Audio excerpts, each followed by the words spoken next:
Good evening. It's 9:19 p.m. Tonight I want to discuss churches. I know for me, I grew up in a church. Um and just what just made me want to talk about this was that people knew I was different. I could feel it in the atmosphere. I always wonder why, you know, um when I got older, my relationships with people I thought were my best friends and thought were my friends never last. You know, and they became childhood memories. I knew part of me knew within that it wasn't me, you know, but I found out growing up it was jealousy and envy because how people portrayed me and looked at me. Um, I know that the church I was going to, grew up in, school I attended was, you know, um, practicing some cultish behaviors. A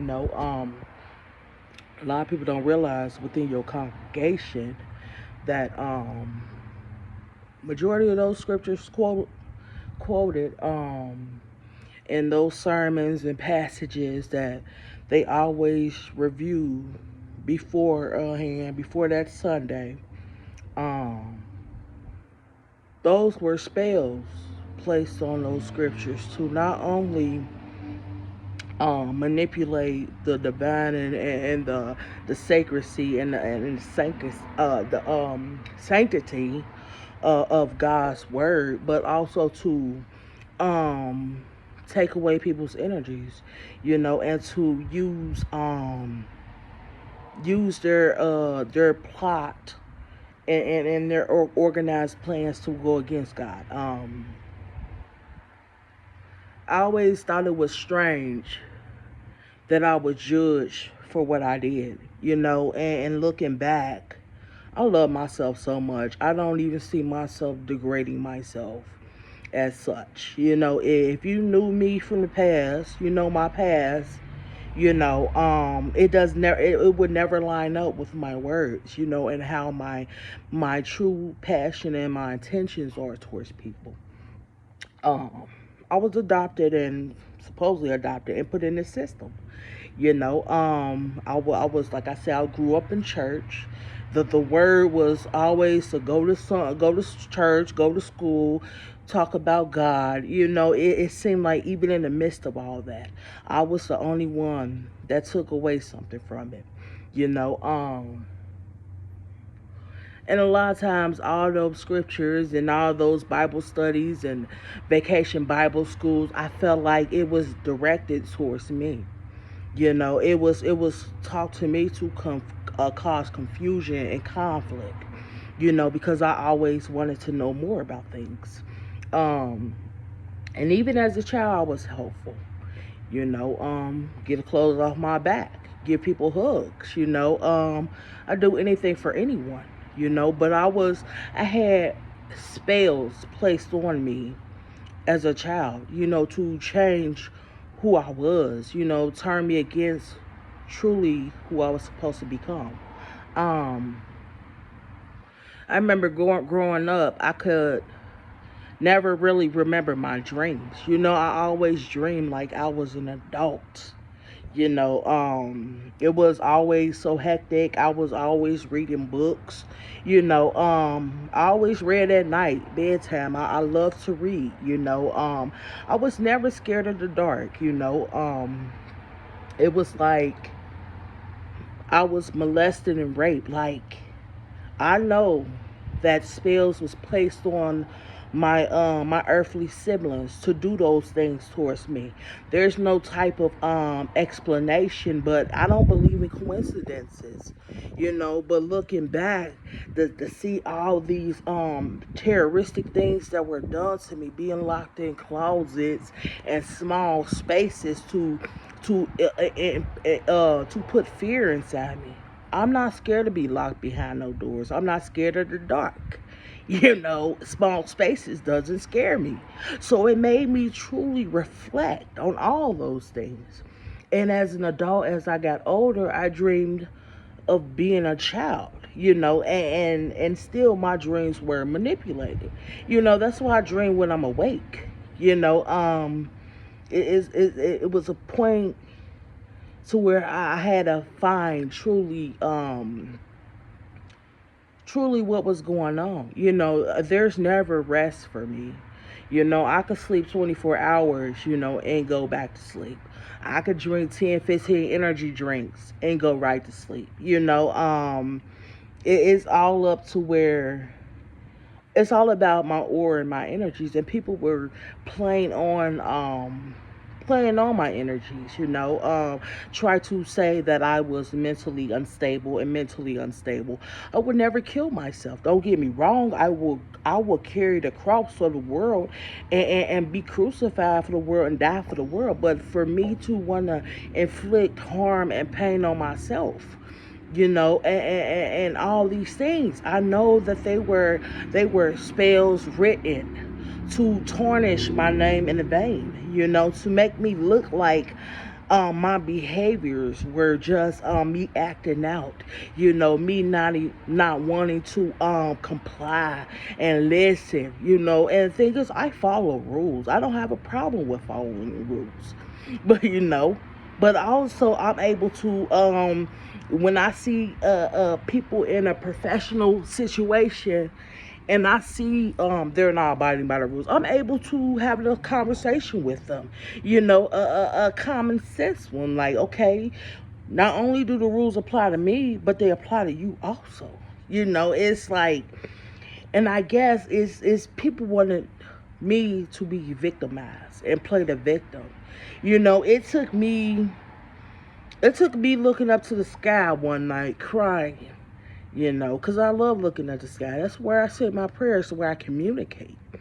The skies always listen. They have the sky have eyes. So, all my tears I've cried, you know, and it's like I was mourning for the world. It wasn't I was mourning for myself, because I knew even then I was going to a better place, because I knew deep down that I wasn't who they said I was, who they try to portray me as. So many people try to portray me as a character and as an event and as a person, place, and thing. They weren't portraying me truly who I was. It was so much jealousy, so much narcissistic behaviors, and it was like, wow, I was taught to be positive, and when I speak the truth, it was always, you're being negative. And then when I didn't want to hear no negativity, it was, oh, so wrong, and it was like, wow, like the teachings I were taught were malfunction. It was as though the spells were confusion type spells. It was like they were back and forth type stuff. Like it was like the spells was used one foot in, one foot out. So I was never balanced. I was never able to see wholly what the intended message was, what the intended target was, until I stood still and I told myself, I'm about to put both feet out and about to just go. I can't keep going back and forth. I felt like I was being juggled. My mind wanted me to keep going, but my body was just so worn out, because I knew I wasn't crazy. I'm not confused. I'm not in no confused type state, you know. And it was like I always wanted the best for people. I told people, man, I'll die for you, I die for you so you could bring your ancestors, bring your family back, to heal your family. I will put my life on the line for you. Don't even worry. I don't want nothing in return but appreciation. And it was like, nah, I wouldn't die for you, and you crazy. You need to take some medicine. You need to go to the hospital. But then they teach you about God and about Jesus and all the sacrifices that Jesus and God went through. And it was like, wait a minute. So you're calling me suicidal. You calling me crazy. But what about Jesus? What about God? It was like people like to use scriptures when they try to give sermons and give teachings. But it's about parables. It's about painting people's pictures. It's about painting pictures and speaking from your heart, speaking your own words. How many times have the Bible been written and rewritten? To where you got to get study Bibles to actually explain what it's talking about. And then you got at the back of the Bible different names with different meanings. It's a whole, it shouldn't take a whole bunch of maneuvering and trying to break down something just to figure out something simple. God is a simple person. I always told people there's no such thing as no church. God would never be sitting in no type of congregation. God is the teacher. Why would God have to be sitting in church and passing a collection place around? That money's not going to God. God doesn't need that money. So you can never say anything about no 10% tithes towards anyone. A lot of people don't realize that these nonprofit organizations have all these churches, and they're getting money off of. Not only are they taking people's money, but they're taking people's energy and their time. How much spells are being cast and placed upon them. It took me having to remove myself because I stayed in church as a child and seen with my own two eyes, that people don't practice what they preach and teach what they practice. It was a bunch of conflicted teachings. It was, I could give you so many stories and parables in the Bible, but I don't even need to pick up a Bible. A lot of people spend years, 30, 40 years reading that same book, but they always got to go to get the book to actually be able to tell somebody something in that book. Oh, let me find the passage. It's in here somewhere. You spent 30, 40 years flipping through those pages, but you still weren't able to digest or try to ingest the information that was available to you. So then right there, it told me, you don't need to read the whole Bible in a year every year. It doesn't work like that. I'm smiling, I'm laughing because people don't realize that demons are in church. Demons will roam in churches. Like, it's a bunch of foolishness. If you gonna mock God, you might as well not even be in no building. You might as well do the same shit you do every day. Don't mark out Sundays on no specialty time. Oh, we're gonna be pure. We're gonna use purification today because this is Jesus, God's day. No, if that's God, you should apply that all the time.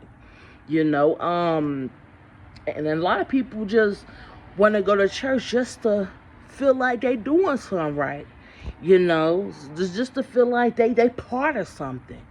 Just because you part of somebody's congregation don't mean you're gonna be part of God's family, part of God's house. Don't mean you part of God. Just because you sitting in a building with a bunch of people that's thumping their Bibles, and can't even find the scripture they want to throw at you, and they don't even understand what the fuck the scriptures mean. Please, you better off using your own words, using your own mind, your own mindset. Don't teach something that's not teachable or that does not only move the person but move the spirit. If you're gonna move the spirit in a way that it tarnish people and bring people down, and you use your vampire energy type spells to cast your work on people, you don't need no church. You don't need a congregation. You don't need to use that pulpit as an altar, as a thing to cast anything. All that is some hocus pocus. you know People just don't understand why the children now are just going about just being who they are. They don't understand why children say, "Oh, I was born this way." I was born a man. I was supposed to be born a woman. People don't understand because they're trying to find their true identity. People are so confused in the homes. It's casting out on the children around them. All children want to be is loved. So they want to find their identity in love. And a lot of people don't understand that a lot of children mirror the way you reflect. A lot of children learn from what they see and what they hear. And they go off based off that. And it sounds bad in a person that's thumping the Bible around all day. But in reality, I know they felt like that as a child. So don't try to cast stones at the children that are being born now, because when you were in that situation, stones were being cast at you. How did you feel? Ask yourself. Look in the mirror. Don't even ask nobody. Ask yourself. Look right in that mirror and say, how did I feel? I could have sworn I told myself I want to do this for my children. How many rules have you broken in the process? How many years have you truly wasted? And then you try to appeal to your child as you're better than them, as you brought them in the world, you would take them out, and then you want to bully them into living a life conditioned by your narcissistic behaviors. You still in the same situation you was in 30 years ago. So how can you try to judge and condemn a child or a person that's going towards something good and something great in life? You can't tell somebody else what to do if you're not in a good, better situation yourself.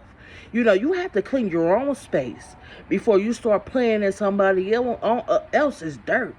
Worry about your own garden and what type of fruit you want to grow before you go over here trying to meddle in things that are not even your business. So, like I said, my video earlier, Revelations. Thank you.